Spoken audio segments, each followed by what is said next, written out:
time for a story that you all know, or perhaps a story that you think you know. And like many good stories, this one begins with once upon a time. Once upon a time, there was a beautiful queen who sat one winter's day in a tall tower room sewing, next to a window with a black ebony frame, looking out over the landscape that was blanketed in snow. But she lost her concentration for a moment and she pricked her thumb.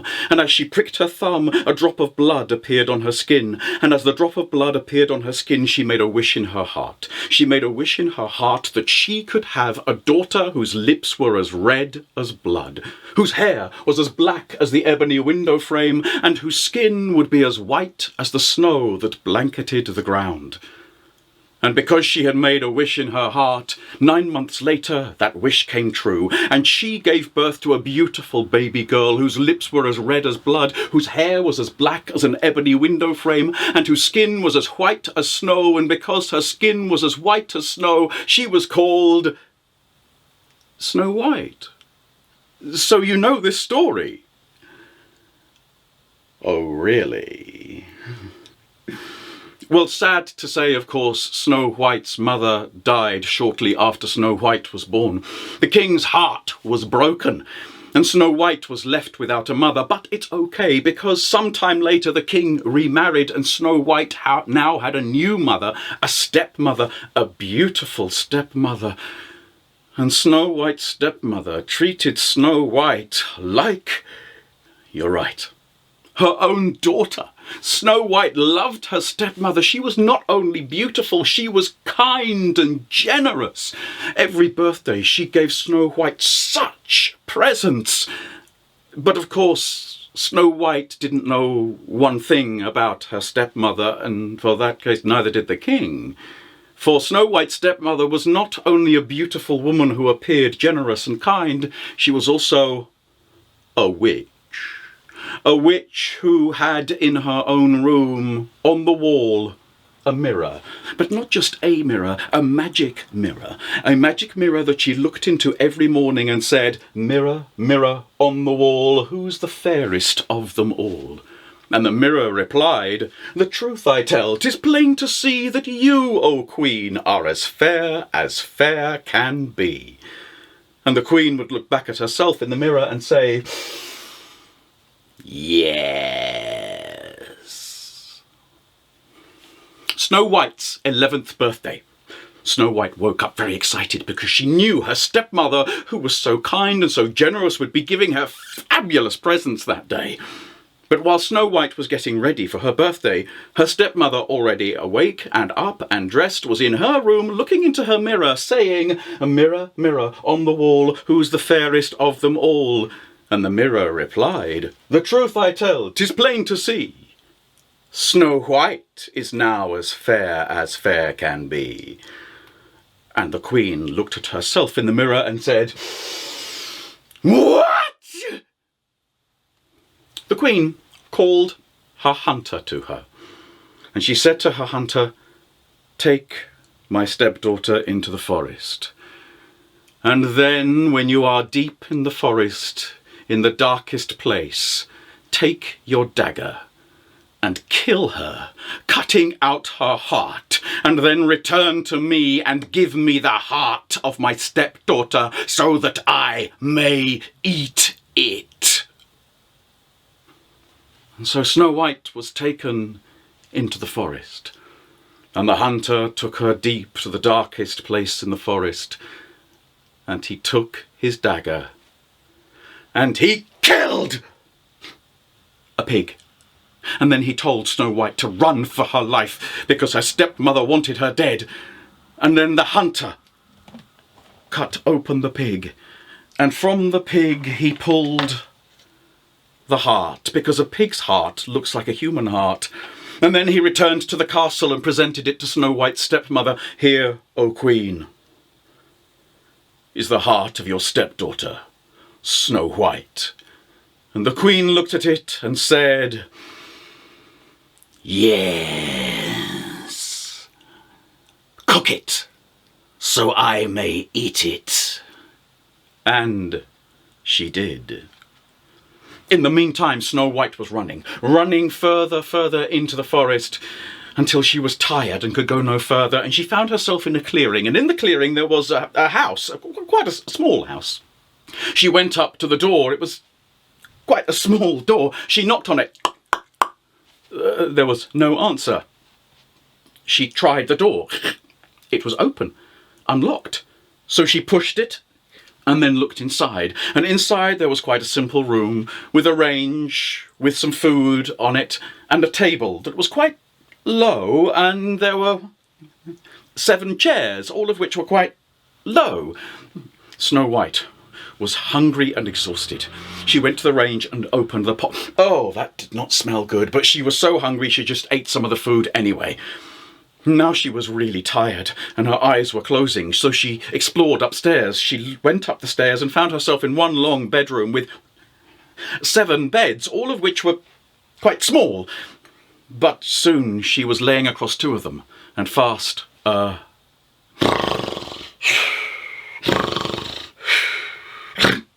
When she awoke, she opened her eyes and was startled to find herself staring into 7 beards.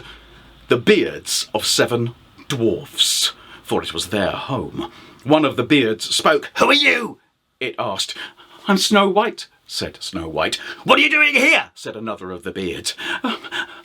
"It's my birthday today," said Snow White, "but I didn't have any presents. Instead, they brought me into the forest and they were going to cut out my heart." "Oh dear," said the dwarfs as if they had one voice.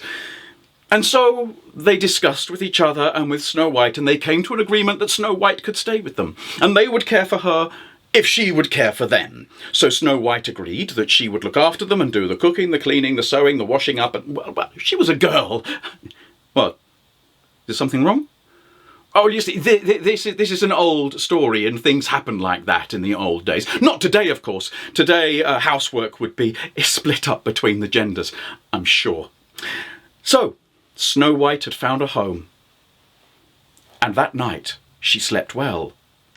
But her stepmother was looking into the mirror the next morning, saying, "Mirror, mirror on the wall, who's the fairest of them all?" And the mirror said, "The truth I tell, 'tis plain to see. Snow White is still as fair can be. 'Tis plain to see, the truth I tell. Snow White in the forest now dwells." And the queen looked at herself and said, "What?" The dwarves had gone to work, leaving Snow White doing the cleaning. La la la la la la la la la la. There was a knock on the door. Snow White went to the door and opened it. And there was a woman selling... No. Hold on to that thought. There was a woman selling ribbons. "Hello, love," said the woman. "I'm selling ribbons. Would you like to buy some ribbons for your dress? It looks very plain." And Snow White said, "Yes, I know. I would love to buy some ribbons, but I don't have any money. You see, yesterday it was my birthday, but I didn't get any presents. Instead, they put me into the forest and they were going to cut out my heart." And the woman said, "Oh dear. Well, I'll tell you what. Let me come in and I shall weave some ribbons into your dress and make you look lovely and pretty. How about that? And no charge."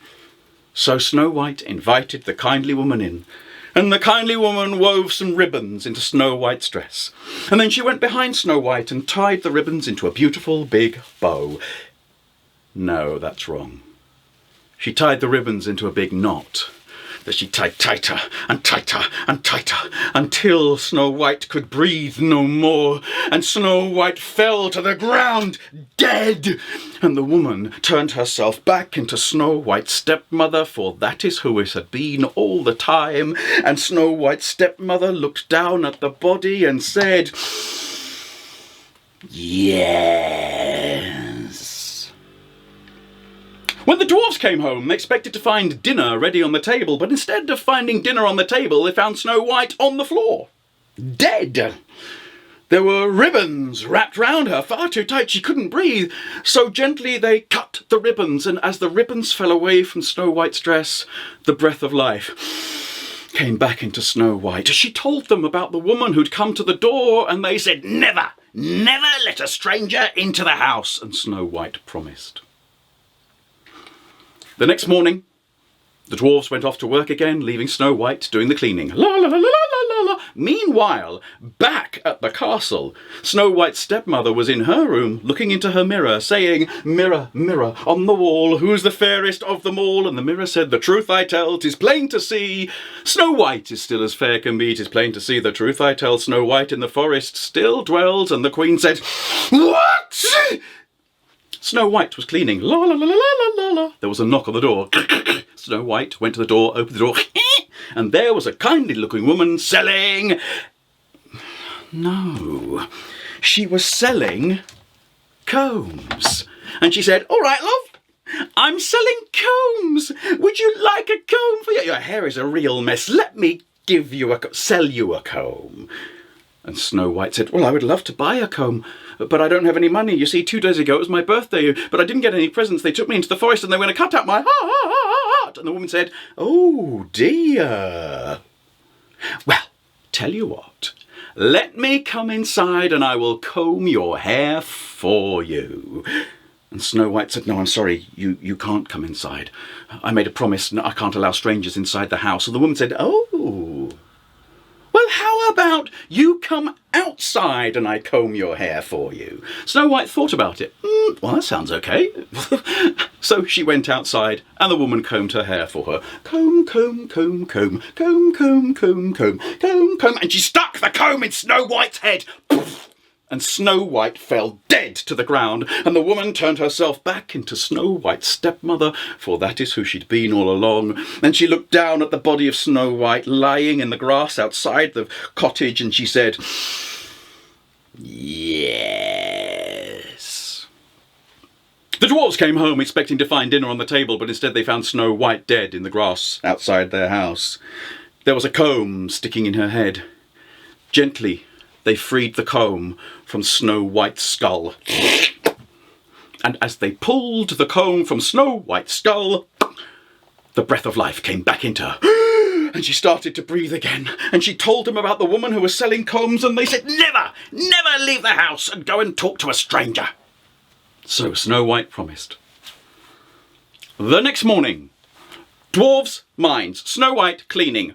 "La, queen, mirror, mirror, mirror on the wall, who's the fairest of them all?" And the mirror said, "The truth I tell, 'tis plain to see. Snow White said as fair could be, 'tis plain to see. The truth I tell, Snow White in the forest still dwells." And the queen said, "What?" Snow White was cleaning. La la la la la la la. There was a knock on the door. Snow White said, "You can't come in." And a voice said, "I don't want to come in." Snow White said, "I can't come outside to you either." And the voice said, "You don't have to come out to me, child. Just open the window." So Snow White went to the window and opened it. And there was an old woman selling apples. "I'm selling apples, child. Would you like to buy a juicy apple?" And Snow White said, "Well, I'd love to, but I don't have any money. You see, 3 days ago it was my birthday, but I didn't get any presents. They took me into the forest and they're going to cut out my heart." And the old woman said, "Oh dear. Well, let me give you an apple then, to make up for having no birthday presents." And Snow White's hand reached out through the window and... No, I don't think I should," she said. But the old woman said, "But why? Do you think that the apple is poisonous? Why, look, it's delicious."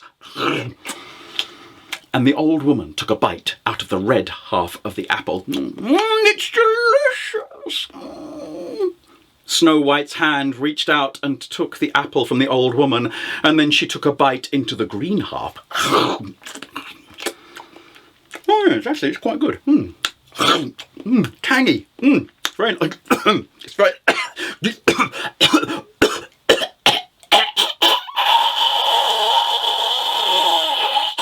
And Snow White dropped dead to the ground. The old woman leaned in through the window and looked at Snow White's lifeless body on the floor, and turning herself back into Snow White's stepmother, for that is who she'd been all along, she said, "Yes." The dwarves came home expecting to find dinner on the table, but instead they found Snow White dead on the floor. This time there were no ribbons, there was no comb, they could see nothing wrong with her. There was nothing they could do. And so broken-hearted they took the body of Snow White and they placed it inside a coffin. But not an ordinary coffin, a glass coffin. And they couldn't bear to bury her, so they carried the glass coffin to the very heart of the forest where there was a hill. And in the heart of the forest on the hill they placed the glass coffin. And then 4 dwarves stood guard 24 hours a day, taking turns to guard the coffin of Snow White. And there they stayed for 7 long years. And for 7 years, every morning, Snow White's stepmother went into her room, looked into her mirror and said, "Mirror, mirror on the wall, who's the fairest of them all?" And the mirror said, "The truth I tell, 'tis plain to see, that you, O Queen, are as fair can be." And she looked at herself and said, "Yes." Snow White's 18th birthday. Well, it would have been Snow White's 18th birthday if she wasn't lying dead in a glass coffin in the middle of the forest. The Queen was looking into her mirror, and she was saying, "Mirror, mirror on the wall, who is the fairest of them all?" And the mirror said, "The truth I tell, 'tis plain to see, that you, O Queen, are as fair can be." And the Queen said, "Yes." At the same time, the dwarves were guarding the coffin, and at the same time they heard the sound of horses' hooves. And a beautiful black stallion came from out of the trees, and riding the black stallion was a prince, very handsome prince. And the handsome prince saw the strangest sight. He saw at the heart of the forest a hill, and on the hill there was a glass coffin guarded by 4 dwarves. He rode his horse up the hill and questioned the dwarves about the glass coffin and about the beautiful young woman lying in the coffin. Wait a minute. Snow White was 11 when she died, so how can there be a beautiful young woman? For 7 years, although she appears dead, Snow White has continued to grow day by day. I think there was some give in her clothing anyway. And so by this day, there was not the body of an 11-year-old child, but the body of a beautiful 18-year-old young woman lying in the coffin. And when the dwarves told the prince of her story, the prince thought, "This is magic. This is an enchantment." And he said to the dwarves, "Let me take her back to my kingdom. I have sorcerers, I have wizards. They will find a spell to break this magic." And the dwarves had a conference. And when the other 3 dwarves had come for their turn to guard the coffin, all 7 of them had a conference together, and they agreed to do as the prince asked. And so, in a procession, the prince on his horse, followed by 2 dwarves, followed by 4 dwarves carrying the coffin, followed by the last dwarf behind, they went down the hill. Have you ever tried carrying a glass coffin down a hill? A glass coffin down a hill on grass that's wet, because remember this was the morning? It's difficult. So we shouldn't blame one of the dwarves for slipping on the grass. And as he slipped, what? The coffin with Snow White inside fell from his grip and from the grip of the other 3 dwarves holding it up. And the coffin slipped and bang, it hit the ground. And as the coffin hit the ground, bang, so luckily it didn't break, but Snow White's body inside the coffin hit the ground with an equal bang. And as Snow White's body hit the ground with a bang, she coughed out the piece of apple that had been stuck in her throat for 7 long years. And as she coughed out the piece of apple, the breath of life came back into her and she opened her eyes. And the prince quickly lifted the lid off the coffin and offered his hands to her and lifted her up. And she looked into his eyes and he looked into her eyes and they fell in love.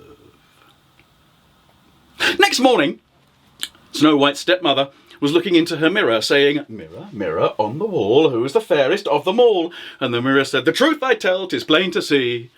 Snow White once more is as fair can be. 'Tis plain to see the truth I tell, Snow White in her own kingdom now dwells." And the Queen said, "What? An invitation invitation arrived for the Queen.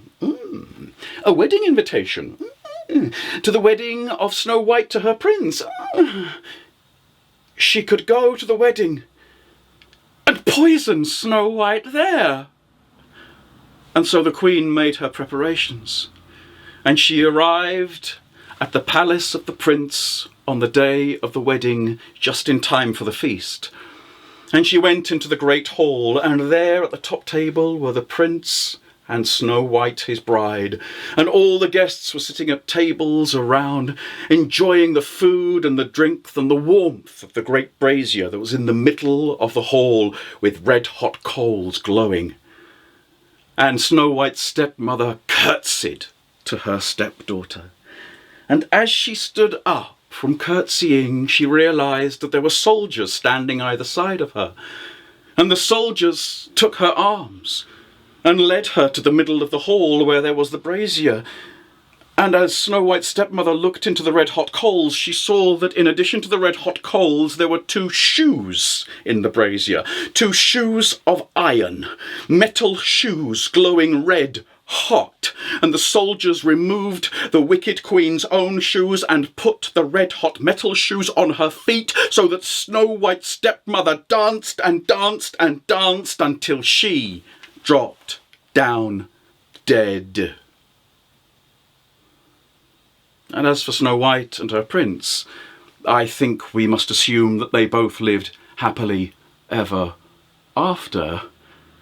And that is the story of Snow White, and that is how I have told it to you.